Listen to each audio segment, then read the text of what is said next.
Guys, for tuning in to Marriage One-on-One. This is Apostle Jason and Penny Lepard.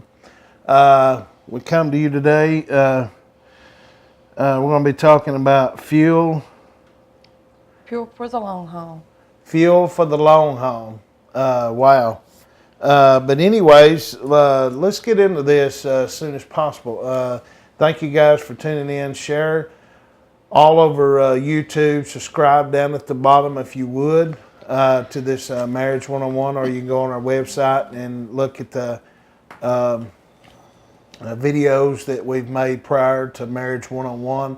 We're not doing this all the time. We'll do videos every other week. We're doing a marriage video as God leads us, episode God leads us to. Really, my wife is studying and getting into this. So thank you guys for your support. Thank you for everything. I'm going to let my wife take over. This is fuel for the long haul, and when we're in a marriage, one of the key, what word I'm looking for, but one of the key things in our marriage should be communication. If we don't communicate in some way or another daily and as much as possible, then that is our fuel. Communicating is your fuel for your marriage. It's your fuel for a lot of things, but especially in a marriage. You keep communicating and your fuel will, it's like diesel, it'll last longer. But I went to several places and studied upon different things in this, referring to this, and in Isaiah 40 verse 29, really we should read it all, which I have read it, but this is one of the points that I had. You have to have endurance in it too. You know, you have to be willing to endure the good times, the bad times, the sickness, the health, the anything that might come in your way. You got to face it head on together. But it says he gives strength to the weary and increases the power of the weak. We all get weary. We all get run down sometimes. Our fuel tank marker's right on empty sometimes, but we've got to refuel and communicate with each other in whatever ways necessary to get it going back again, get it going in rhythm again, the way it should be. In Isaiah 40 verse 28 says, "Do you not know? Have you not heard? The Lord is the everlasting God, the creator of the ends of the earth. He will not grow tired or weary, and his understanding no one can fathom. He gives strength to the weary and increases the power of the weak. Even youths grow tired and weary, and young men stumble and fall, but those who hope in the Lord will renew their strength. They will soar on wings like eagles. They will run and not grow weary. They will walk and not be faint." No matter sometimes what we do, we can still get weary and doing and just tired and worn out and thinking, what are we going to do about this? What are we going to do about that? But communicate. It's your fuel. Do you have any points on that? Communicating with fuel. I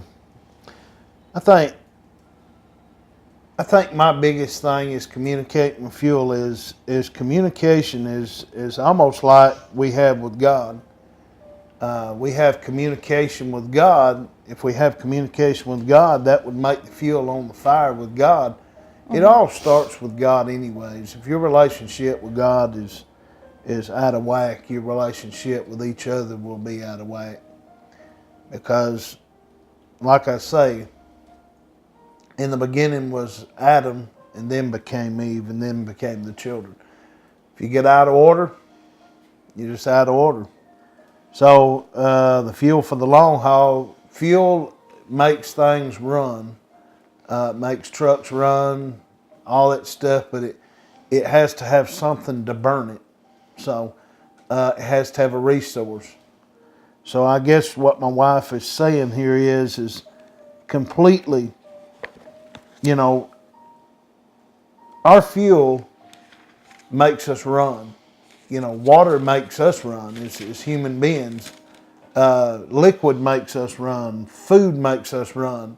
But if we don't have them resources, but what good is the apple or the cherry or what good is the hamburger or the steak without the body? So, you know, it takes both to run. So it takes the body and the food. So otherwise, I guess what I'm saying is a short story that fuel for the fire, fuel for the long haul. Listen, if you're running out of fuel, you know what you can do? Call roadside. You know what I'm saying? If you're running out of fuel in your marriage, my friend, call roadside. Who's your roadside? Jesus. Jesus can fix anything that you tell him to fix. You know what? He's the master mechanic. Yes. And I think the fuel that she's talking about is the closeness. It's like God's telling me, you know, sometimes I'll see my wife. She don't even know this, but yesterday she all just hugged all over me, wanted me to love on her and all that. Okay, I get it. Okay, men don't like that kind of stuff, but that was the fuel she was needing. And sometimes I neglect that as a man. We all neglect things. But I do realize it. Men realize it. They see it. They see a woman needs something in her fuel. You know, there's special things that a woman needs, but there's also special things that a man needs. Yes. That's the fuel she's talking about here. The fuel that we both need to unite. She may be just wanting to love on me. She needs that fuel for that day. That's what she needs from my point of view. Now, she's got a relationship with Jesus. She's done got what she's got with Jesus, but then she wants what she needs as a woman perspective, which is attention and love and just sit and watch movies. Yeah, just the time. Even if it's just sitting and talking together, it's just the time. And sometimes I get convicted over that as a man. Man, don't act like you got it all together out there, because you don't. No, we don't. Because these things that God points out to us and says, look, she needs this and he needs that. And we got to realize that fuel for each other that we need and not neglect it. Because what happens is her fuel tank runs dry, and guess what's going to happen? It's going to cause the enemy to come in and put a division right between the middle. And that's what the enemy's good at. He's good at taking the fuel that we need and drying the tank up. That way we can't go nowhere. Right. Because she needs certain things, I need certain things. I need respect and honor. She needs love and caring and just show that she's really cared for. That's what men struggle with, but women struggle with that honor and respect. What he just said goes back to my next PowerPoint in this was Ephesians 4, verse 2. Be completely humble and gentle. Be patient, bearing one another in love. Make every effort to keep the unity of the Spirit through the bond of peace.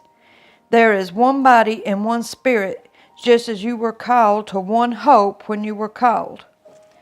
Being humble and gentle with each other in our needs, sometimes it's just might be just needing a hug or just needing that person to talk to, or just to be there.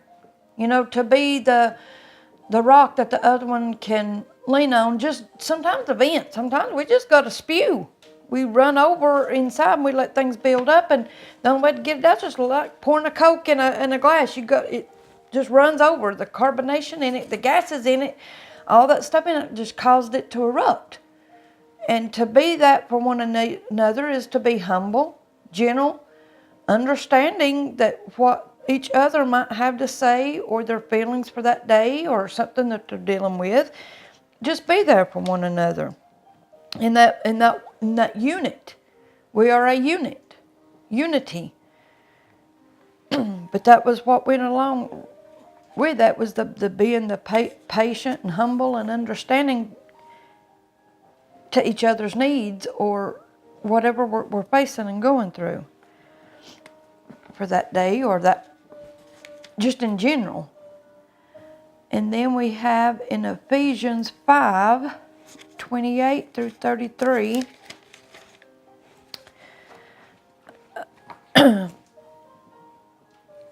My eyes is not the best. Okay. Husband loves your wives just as Christ loved the church, and he gave up himself for her, to make her holy, cleansing her by the washing with the water through the word, and to be present her to himself as a radiant church, without stain, wrinkle, or any other blemish, but holy and blameless. In this same way, husbands ought to love their wives as their own bodies. He who loves his wife loves himself. We have to love each other. We have to love ourselves before we can love each other. And it's not just beating up on the men. Men, you do this. Men, you do. We have to give them something to honor. Be that wife to them, for them to honor and to love and to cherish. And the biggest thing is what she's trying to say is the man is built to lead and guide. And I've said this in previous videos. The man is built, if you realize what a man is built for, you understand. A woman would understand where a man's point of view is coming from. We're hard, we're tough love sometimes, but that's the way God designed a man to lead.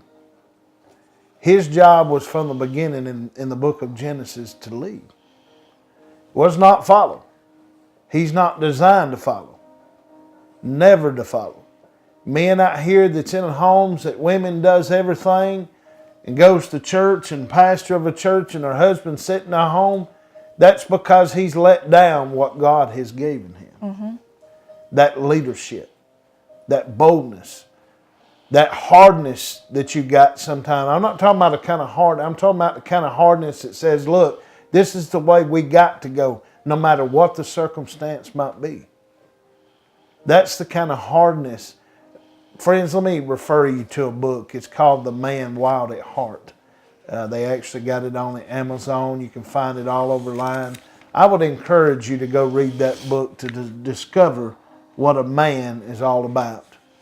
You know, I read that book years ago. It's been years since I've read Wild at Heart. But it talks about the design and the design a man's got, the character, the thing that God has put in us that becomes natural. Because we're leaders, we're protectors. We're not people that go out here and you know what, I'm going to say something. If your homosexuality, listen, that's not of God. I'm sorry, God didn't call you to be feminine, man. God didn't call you to be a feminist. No. God didn't call you to put on makeup. God called you to be a leader of your home. God has called you from the beginning to lead your home. Lead your home how? Denominate and tell people what to do and bark orders? No. He has gave you a time to pray for your home. Yes, sometimes it's saying, you know, get that out of my house. Yes. That's not coming in my house. Yes, stand up to what's right. Yes, man. But it comes to a time where you got to stand up like Joshua said, for me and my house, we will serve the Lord. Yes. Kids will come in, family will come in and try to manipulate that. But man, stand up for your home. Listen, I'm talking to men.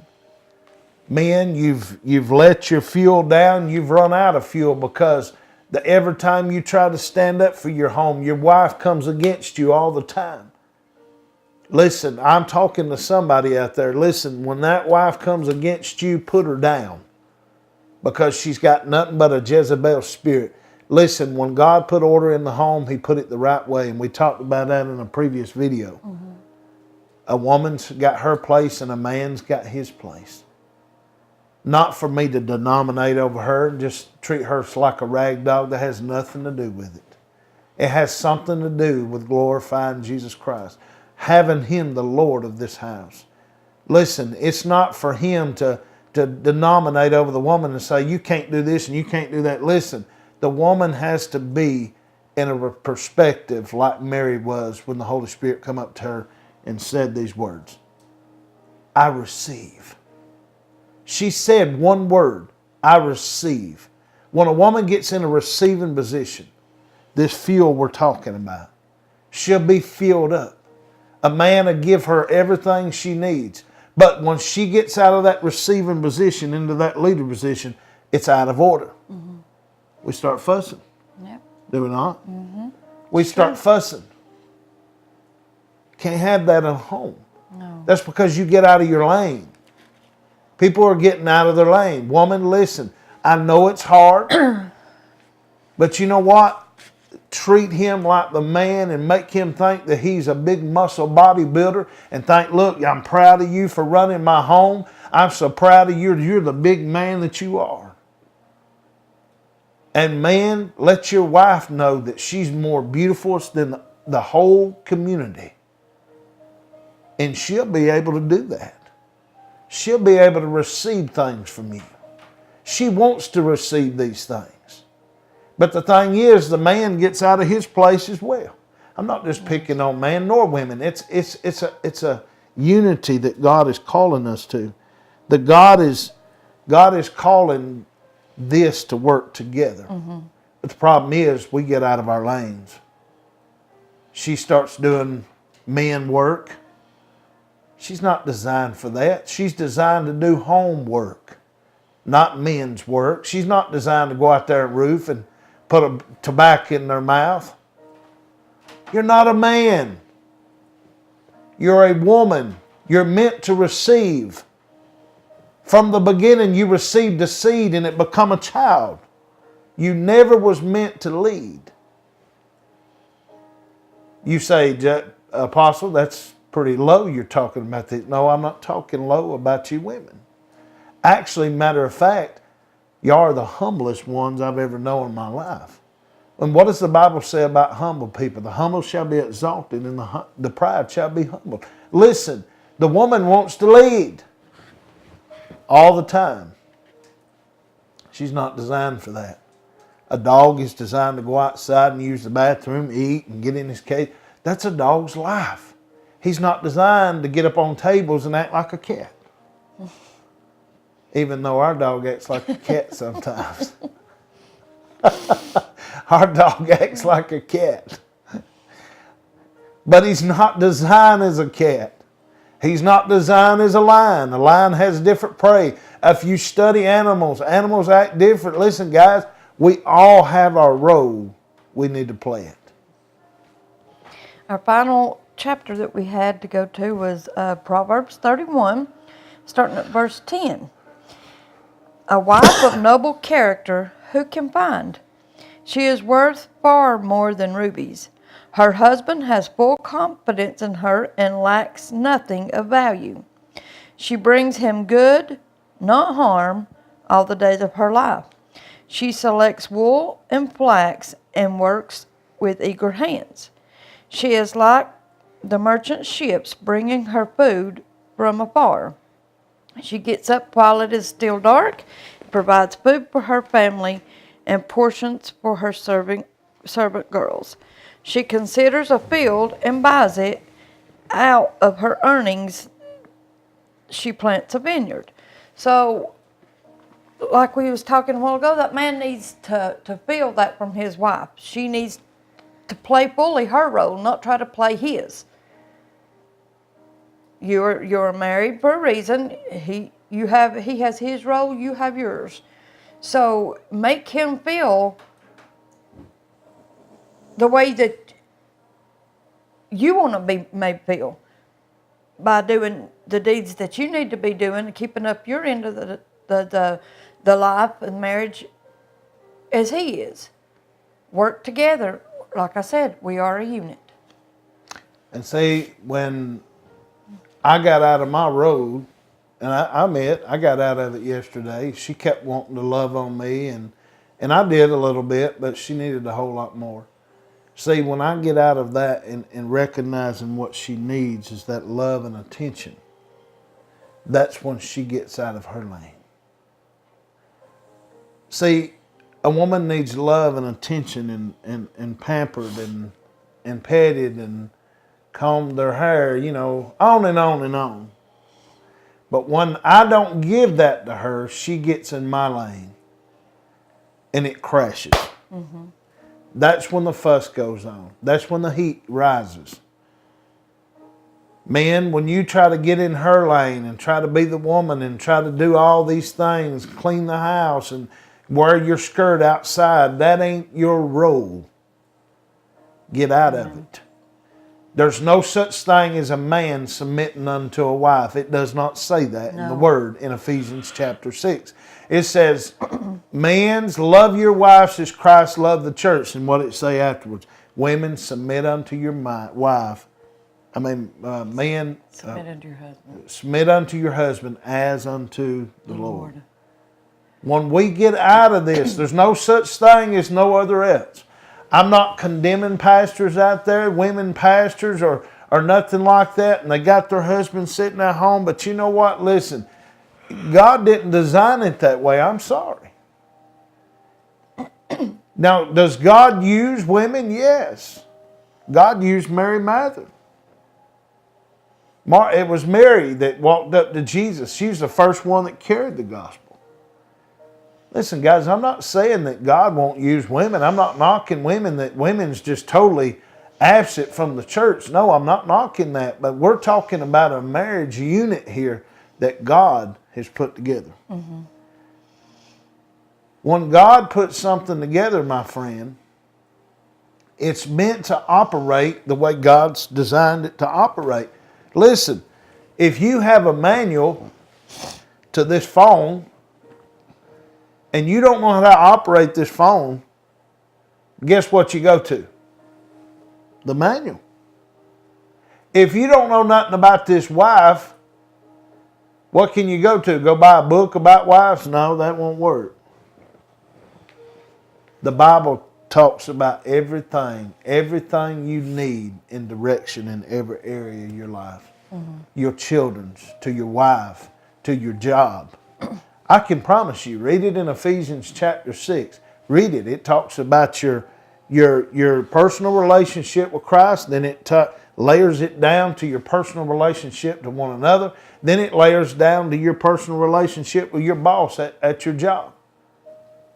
Do we get out of line in these things? Yes, we do. But the Bible says, and David says, for I have hid thy word in my heart, Lord, that I might not sin against you. Listen, the word will keep you in line. The word keeps us where God wants us. And when we get out of line, guess what? Let's read the manual book. We'll figure it out real quick. Because I don't know how to operate this cell phone unless I had a manual book. Actually, I bought this phone and I kind of figured out some things about it. But the camera that I got that I'm recording today from, I didn't know a lot about it, but I went online and figured out about it, went and got my manual book and started reading up on some things about it, and I'm doing better with it. Mm-hmm. So what I'm saying, when you read the manual about some things and figure out some things, you'll get better at it, because what you know and what you don't know will hurt you. Listen, my friend, God wants to heal your marriage today. He wants to heal it. He wants to bind it together. He wants to knit it together, that Satan cannot come in, because his will, I'm telling you, he is busting up marriages all over the world. All over this nation, he's busting up every marriage. And I can promise you, he wants yours busted too. Yes. We've been through, me and my wife have been married before. We've had some up and downs. We've went through some bad relationships. So as God puts us on this journey of marriage one-on-one, I pray that God heal us and heal you guys as we go on this journey. Listen, as God puts it to us, we're going to put it to you. See, judgment starts with me and my wife. God deals with me and my wife. As he deals with us, we deal with y'all. Listen, I want you to go on this journey with us and share this video down at the bottom. If you're on our website viewing this video, listen, guys, We'll have more to come. We won't do them every weekend, so don't expect them every weekend. We'll do them every other weekend. We're going to try. But listen, as we go and do these videos, listen, you've watched this video. This video has helped you. If it's helped you, share it down at the bottom of this YouTube channel. Listen, subscribe to our channel down at the bottom. And also, listen, guys, I want to challenge you something too. I want to challenge you to what we've laid the foundation here on this marriage today. I want to challenge you. Go home and practice everything that we've taught here on this film today. Listen, we thank you from the bottom of my heart. This is Apostle Jason and Penny Lepard. We wishing you a Merry Christmas as well. And if we do no more videos from now and then, may y'all have a Merry Christmas. Yes. You have anything to say? That's it. Merry Christmas. Merry Christmas. God bless all of you guys. We're out of here. Thank you.